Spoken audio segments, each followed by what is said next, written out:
This is Optimal Finance Daily, episode 539. Can you stop investing when you hit your retirement number? Part 1 by Jason Hull with PTMoney.com. And I'm your host and narrator, Dan. Happy Thursday to you. This is, of course, where I read to you from some of the best personal finance blogs on the planet. And today's post is the start of a two-parter, but before we get to that, thank you so much to Roofstock for supporting this podcast. Roofstock provides a hassle-free way to buy cash-flowing rental properties across the country. It's the easiest and safest way to buy income-producing rental homes in attractive real estate markets with tenants already in place. And Roofstock has put together a special offer for listeners of the Optimal Finance Daily podcast. Simply use the link roofstock.com/OFD and sign up today to save $350 when you close on your first rental property through Roofstock. The offer is valid for a limited time only and terms and conditions apply. Again, that's roofstock.com/OFD. And now let's get right to it and start optimizing your life. Can you stop investing when you hit your retirement number? Part 1 by Jason Hull with PTMoney.com. Quote, "The rearview mirror is always clearer than the windshield." Warren Buffett. Remember those ING ads where people were carrying around big orange random numbers? Those numbers represented the amount that they needed to have in assets to have a safe and secure retirement. The ads were trying to create awareness that there's a magical, mystical number that supposedly guarantees that you won't have to eat cat food or dive in dumpsters when you stop working. I was recently at a FinCon meetup with PT, and he asked me a thought-provoking question. He was looking at the sum in his retirement accounts. He took that number, assumed a certain rate of return in the market between now and when he reached age 59 and a half, and the result was his number. "Does this mean I can stop contributing to retirement accounts?" he asked me. Before we can start to answer that question, let's dig a little more deeply into the issue. Retirement accounts. Why 59 and a half is a magic number? Many years ago, the U.S. government decided that it would be in the best interests of folks like you and me if we started saving for our own retirement. Social Security was originally meant to effectively match the average life expectancy of an American. So you'd work until age 65, retire, and on average, drop dead. No need to pay benefits. It's also not meant to be your primary source of covering your living expenses. The legal term for Social Security is OASDI, Old Age Survivors and Disability Insurance. It's insurance. If it was meant to be income, then they would have called it such. But we Americans came to rely on Social Security as more than just a security blanket for when we got older. And we, on average, started outliving that pesky age 65 milestone. The amount spent on Social Security started catching up with the amount put into the lockbox, which is a different story for a different day. Thus, the government decided to give us an incentive to sock away money for retirement. We needed incentives, after all. We all have a part of our brains derived from our limbic systems that we share with monkeys, which I call monkey brain. Monkey brain wants pleasure, and he wants it now. He doesn't care that at some point in the future we're going to have to deal with all the negative repercussions of our decisions. That future you is a stranger, and therefore we don't value future you's pleasure nearly as much as we value our own pleasure. This is called hyperbolic discounting, and it's because of hyperbolic discounting that we need incentives to save for our retirement. If it were up to monkey brain, we'd spend all, and then some, of our money now on toys, gadgets, and sparkly shoes, and through some act of magic involving rainbows, unicorns, and a large stack of bacon, we'd wind up in retirement with everything hunky-dory.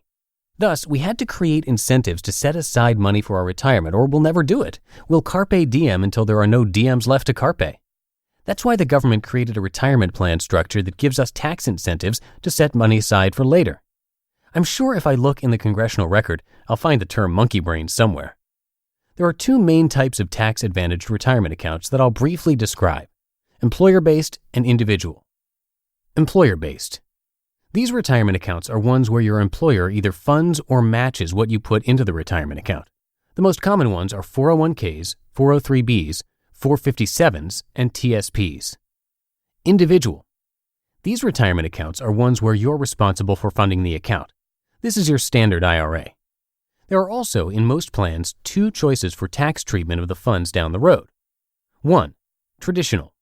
In a traditional account, you defer taxes until you withdraw the funds from the account. You usually get a tax incentive now in the form of a deduction from your current taxes. Then, later, you'll pay ordinary income taxes on what you withdraw, no matter how much it has or hasn't grown. Or 2. Roth. In a Roth account, you pay taxes now and contribute to your Roth accounts with after-tax dollars. In exchange, you get to withdraw the money tax-free when you retire. There are restrictions on Roth eligibility for some accounts based on your adjusted gross income. The government gives you a carrot to create an incentive for you to contribute to these accounts, but it also has a stick to beat you with to keep you from withdrawing too early.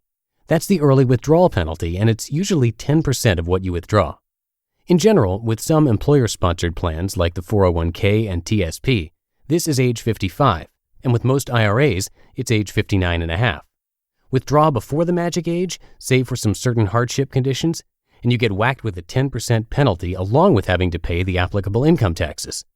Wait until after the magic age and you're golden, though there are also penalties for not taking enough out of traditional retirement accounts once you reach age 70 and a half. That's why PT mentioned 59 and a half as the magic age. But should he stop contributing since he's projected to hit his number by taking the ultimate couch potato approach and doing nothing more than letting the market do its magic? To be continued. You just listened to part 1 of the post titled, "Can You Stop Investing When You Hit Your Retirement Number?" by Jason Hull with PTMoney.com. And thank you again to Roofstock for keeping this podcast going. Getting into the real estate game is difficult unless you really know what you're doing. But with the volatility of the markets, real estate investing has become very appealing, and Roofstock does the number crunching for you, so you can make real estate investment decisions based on the cap rate, returns, and monthly cash flows, rather than being limited by where you live. Most Roofstock customers are buying properties over 1,000 miles away. It's the easiest way to buy income-producing rental homes in attractive real estate markets across the country. And Roofstock has put together a special offer for listeners of the Optimal Finance Daily podcast. Use the link roofstock.com/OFD and sign up today to save $350 when you close on your first rental property through Roofstock. The offer is valid for a limited time only, and terms and conditions apply. Again, that's roofstock.com/OFD. And that's going to do it for today. Thank you for being a subscriber and regular listener. You have played a huge part in keeping these podcasts going. I'll be back tomorrow to finish up this post, so I'll see you there where your optimal life awaits.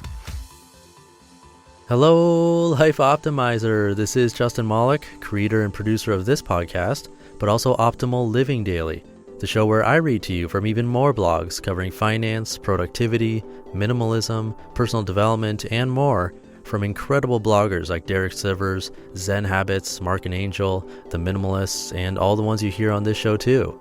So if you enjoyed today's episode and like taking amazing blogs on the go, come on over to Optimal Living Daily and subscribe to that one too.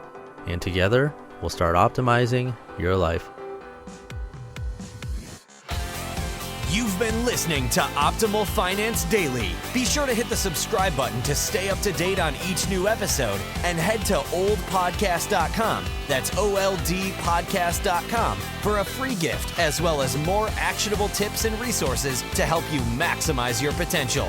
Thanks for joining us, and remember, your optimal life awaits.